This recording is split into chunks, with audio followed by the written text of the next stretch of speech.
여러분 안녕하세요. 오늘은 소설 신간 한 권을 소개해드리고자 합니다. 제목이 낭떠러지 끝에 있는 상담소인데요.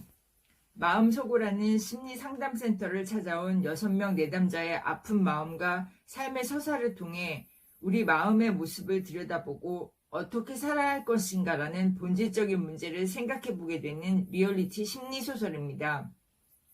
이 소설에는 마음이 무너져 삶이 무너진 6명의 주인공이 등장합니다. 세상에서 고립된 아이 현수 에피소드의 주인공 현수는 어렸을 때 엄마가 집을 나가고 아빠와 둘이 사는 고2 학생입니다. 아빠는 현수를 방치해 현수는 학교와 집에서 문제아이자 외톨이입니다. 현수는 소통할 수 있는 사람이 전혀 없어 세상과 격리된 채 게임을 친구로 삼아 컴퓨터만 끼고 삽니다. 그리고 학교에서는 때로 폭력을 행사하고 문제를 일으킵니다. 현수는 세상과 전혀 소통할 수 없어 은둔형 외톨이가 되어갑니다.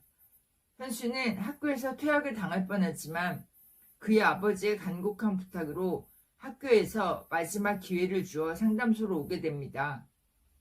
여자가 되어 엄마를 간직하고 싶은 청년 세훈 에피소드의 주인공 세훈은 부유한 집안의 아들로 어렸을 때 부모가 이혼을 해서 엄마의 정이 몹시 그리운 애정결핍의 청년입니다.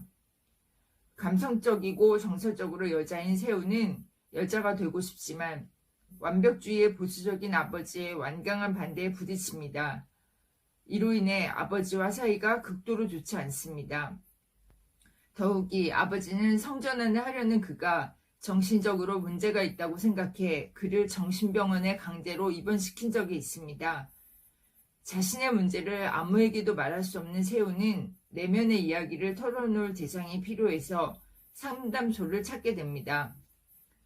기댈 곳을 찾아 헤매는 어린아이 미희 에피소드의 주인공 미희는 알코올 중독이 있고 사이비 종교에 심취해 있는 40대 주부입니다.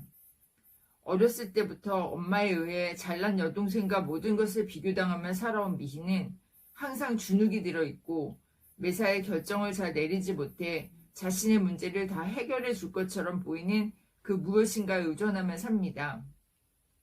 그것이 처음에는 마시면 모든 것을 잊게 해주는 술이었고 그 다음으로 찾은 것이 사이비 종교입니다.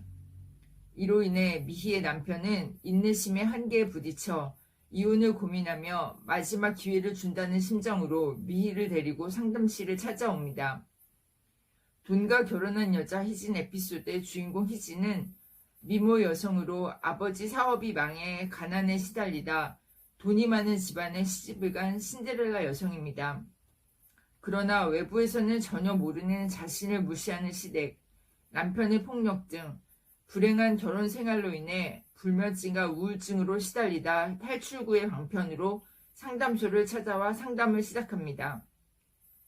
신데렐라가 되고 싶은 남자 희준 에피소드의 주인공 희준은 외도로 이혼을 하고 이혼 여인 여자친구와 결혼을 생각했지만 여자친구가 의사와 재혼을 하는 바람에 독신이 됩니다. 그러나 명문대 출신의 약사인 여자친구를 잊지 못해 공허함과 외로움으로 상담실을 찾게 됩니다. 거울을 보지 않는 상담사 유경 에피소드의 주인공 유경은 위 5명의 내담자들을 상담해주는 심리상담센터의 소장이자 상담사입니다. 지금은 10명의 상담사를 준 상담센터의 소장이자 부유한 집안의 며느리이지만 그녀에게는 상담사가 된 기구한 사연이 있습니다. 하지만 그녀는 자신의 과거를 어느 누구에게도 밝힌 적이 없는데 그녀의 에피소드에서 그것이 밝혀집니다. 이렇게 각자의 사연을 갖고 있는 내담자들은 어떻게 자신의 무너진 마음과 삶을 다시 일으켜 세우고 세상으로 나아가게 될까요? 또 내담자들의 가족은 내담자로 인해 받은 상처와 고통을 어떻게 치유하고 그들과 관계를 회복하게 될까요? 이 소설에서는 마음이 아픈 주인공들이 마음을 치료하고 삶을 일으켜 세우는 힘겨운 과정이 전개되며 그들 삶의 서사뿐만 아니라 그 주변 인물들 각자의 사연과 서사가 흥미롭게 전개됩니다. 소설에는 이런 구절이 있습니다. 오늘 유진 선생님 말 들으면서 삶에 대해서도 많이 생각하게 되네요. 우리 마음은 그 사람의 삶을 고스란히 담고 있는 것 같아요. 내담자들을 보면서 느끼거든요. 그 사람의 마음을 들여다보면 그 사람의 삶이 보여요. 마음이 망가지면 결국 삶이 망가질 수밖에 없어요. 뉴스에서도 매일 보잖아요. 마음이 망가진 사람들이 자신의 삶을 어떻게 망가뜨리는지. 자신뿐만 아니라 남의 삶도 망가뜨리고요. 그러니 유진 선생님 말처럼 평생 마음관리 잘하고 사는 게 정말 중요한 것 같아요. 조현병에 의한 살인, 은둔녀 외톨이, 왕따, 우울증, 공황장애 등이 해가 갈수록 증가하며 사회적 문제가 되고 있습니다. 그 이유는 무엇일까요?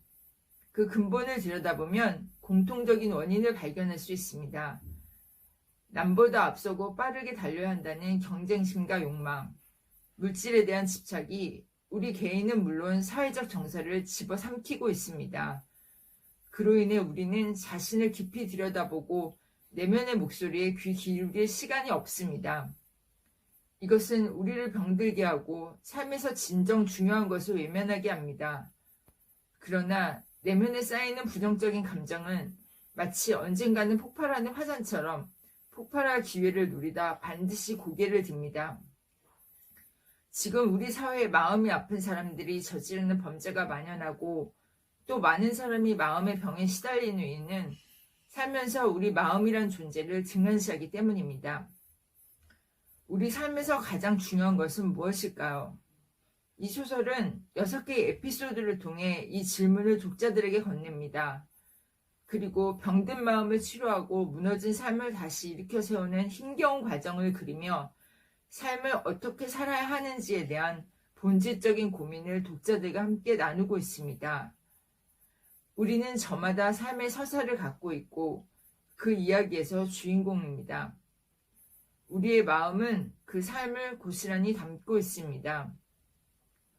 이 소설을 읽으며 고군분투하며 살아온 자신의 삶은 그리고 그 삶을 고스란히 담고 있는 자신의 마음을 조용히 들여다보며 어루만지는 시간을 가져보시는 것은 어떨까요?